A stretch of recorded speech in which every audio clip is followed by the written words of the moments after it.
box office top 10, surprisingly, starting at number 10, which is The Ballad of Wallace Island. Which I like very much. We reviewed it in take 2. If you didn't hear the review in take 1, that's because it was in take 2. This is all the more reason to become a subscriber, because in the weeks in which there's a load of interesting movies out, some of those really interesting movies are going to be in take 2. But I enjoyed this very much. It started life as a short film decades ago. You've probably seen the press because the actors and the directors have been out doing the tour. Richard Curtis is a big fan. I can see why. It's very charming. Very, very charming. Stuart in North London says, Dear Peaches and Herb, this is a tiny marvel of a movie, just the perfect mix of happy, happy, sad, with its touching themes of lost youth, lost partnerships, and lives finally fulfilled through the redemptive power of music and friendship. And come the end, as the credits and my tears started to roll, and Herb's new song started to play, a remarkable thing happened.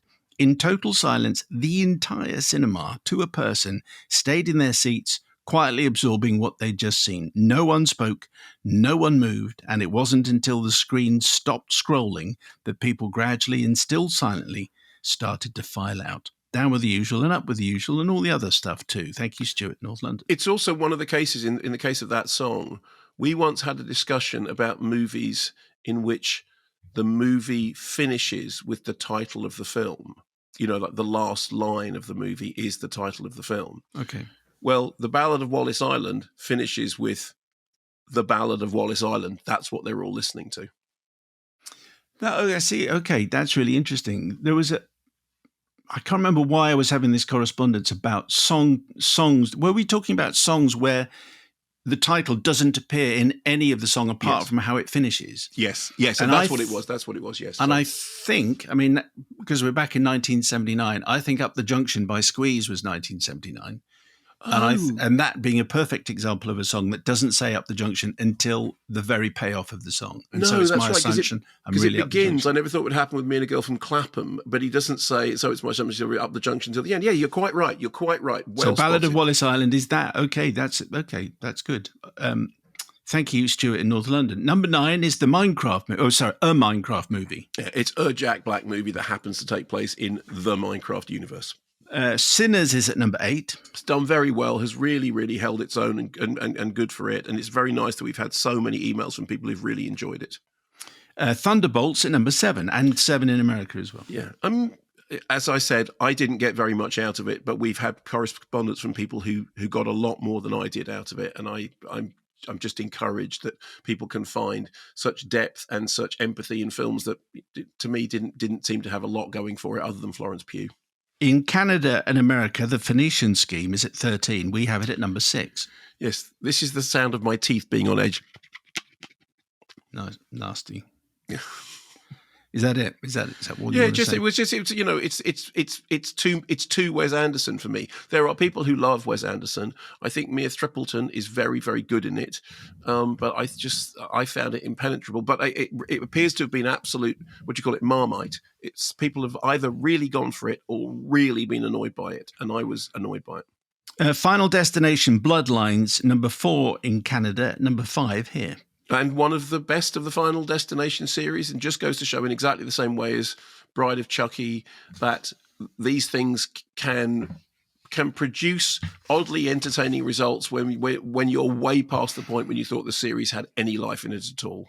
The Salt Path is at number 4.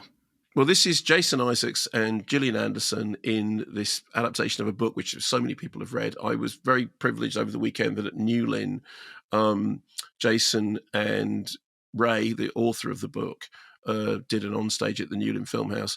And I think the performances are really, really great. And I think the story is pretty indestructible because it has touched such a universal chord. And it's definitely true that there are people coming to Cornwall to walk the Salt Path, which is, to walk the southwest coastal path, which is a strange one. Again, that's another thing about the explanation of why it's called the Salt Path. I think that occurs fairly late on in the film. Does. Yeah. So I liked it very much. Do we have correspondence?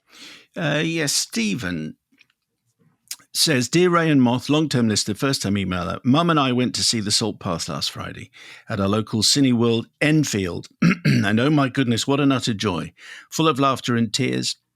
What a contrast to the standard fare of generic blockbusters. From minute one, we experienced a heartwarming love story. He's got capital H, capital L, capital S. Fair enough. Full of empathy and care through adversity and despair. With overwhelming and overflowing emotion, this fabulous movie reminded Mum and I about our dearest dad, who we lost in 2020. Not for the first time, Mum could feel Dad with her as we watched. Mum and Dad were as close and loved each other as much as Ray and Moth. Dad was an amazingly special person and a huge Spurs supporter, as am I. There you go. So Stephen proving that he's solid gold all the way What a lovely through. email. Thank you very much. Yeah. So that's The Salt Path at number 4. Karate Kid Legends at number 3. I mean, I'm a sucker for Karate Kid movies. And as I said, I had terrible transport problems. My train was delayed by hours and hours and hours. And so I arrived in this screening in the worst of possible moods. And then I watched the Karate Kid Legends, and it put a smile on my face, and I enjoyed it. And it really lifted my mood for the rest of the day. Rachel in Edinburgh says, just out of a screening of Karate Kid Legends after recently watching the whole series plus the tie-in show Cobra Kai. I went in with low expectations based on some reviews I'd seen and not much hype, but glad to say I was pleasantly surprised. Good. Karate Kid Legends is a fun and charming family film that felt very 2000s in a good way. I was glad to see the return of the extremely well-funded and well-attended children's karate tournament, a staple of the franchise. Whilst I wouldn't rate it as highly as Cobra Kai, I think it might be my favourite of the Karate Kid movies. Excellent. Good. And that's number 3 in the States. And number 2 in Canada and America is Mission Impossible Final Reckoning. It's the same here. And Simon says, what the Mission Impossible films are is an indicator what the producer, i.e. Tom Cruise, saw as the most promising trend in action cinema at the time of its making. That's why there is no continuity to speak of between the films, and this only slightly changes with Ghost Protocol. With this film, the series more or less settles for a tone, fun action romps that don't take themselves seriously, with a main character with no inner life to speak of whose main job is running and jumping. From Ghost Protocol to Fallout, Mission Impossible were the Bond films, the Craig films weren't. With Dead Reckoning, the filmmakers decided that Hunt suddenly needed a traumatic origin story, again copying what everybody else, including the Bond films, were doing. And now, with Final Reckoning, this trend towards backstory continues. The movie spends endless amounts of time with convoluted but ultimately completely pointless exposition, which either serves to turn Hunt into a kind of savior figure, which he never was, or to retrospectively construct continuities between this film and earlier installments. The really annoying thing is that all this stuff does not only have no real payoff, but it's also badly done. It's clunky storytelling, bad editing, plain and simple. Anyway, so... but then he takes his clothes off and he's in his pants in a submarine, and then a little bit later on, he's hanging onto the side of a biplane. And there you go. And that's what people are going for. It, Simon Spiegel sent that one in. And the UK number 1 and the Canadian US number 1 is Lilo and Stitch. Steve in Usk says, good doctors, we took our 5-year-old daughter to see Lilo and Stitch. Although classified a U, it seems we underestimated the amount of mild peril in the film. Apparently, watching it, my daughter was in absolute tears more than once, and especially during the scene where it seemed like Stitch... mm-hmm. And then... glug. This was her very brief review, which, breaking the code, she gave whilst watching the film. You said it was a good film, Mummy. This is not a good film. Steve says kids are different. I'm sure some 5-year-olds will be fine with it, but mine wasn't. With this in mind, I'm also thinking I might have to delay showing E.T. to my daughter for at least another 2 or 3 years. She's a sensitive soul.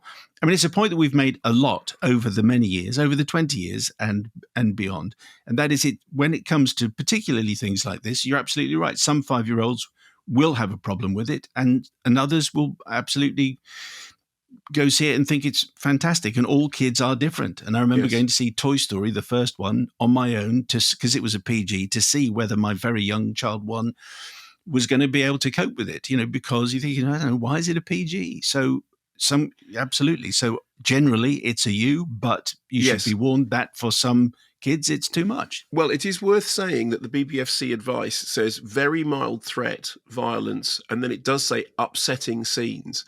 The thing with that phrase, upsetting scenes, is that it's a very big catch-all phrase. But as you quite rightly said, parents will know better than anyone that there are things that can upset your children. I remember really clearly watching one of the Ice Age movies, and there is a scene in one of the Ice Age movies in which a series of chickens are walking in a line across a volcanic landscape, and suddenly an eruption comes up from the floor. It happens very, very quickly. It's a passing gag. An eruption comes up from the floor, boom, and one of the chickens goes from being a chicken, goes up in the air, and comes down looking like a roast chicken.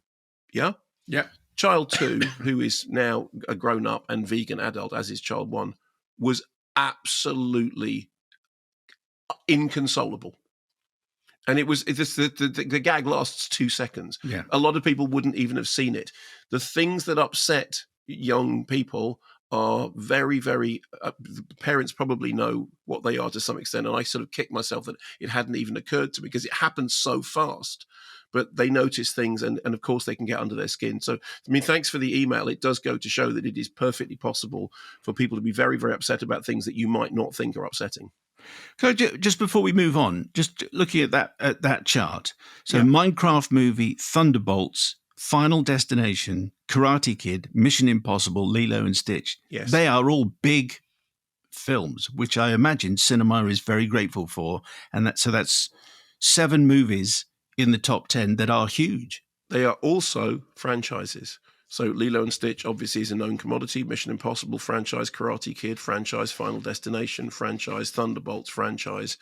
But, you know, I mean, they're very big, and it's very good that people are coming in. I mean, Saltpath has done very well it's a small movie.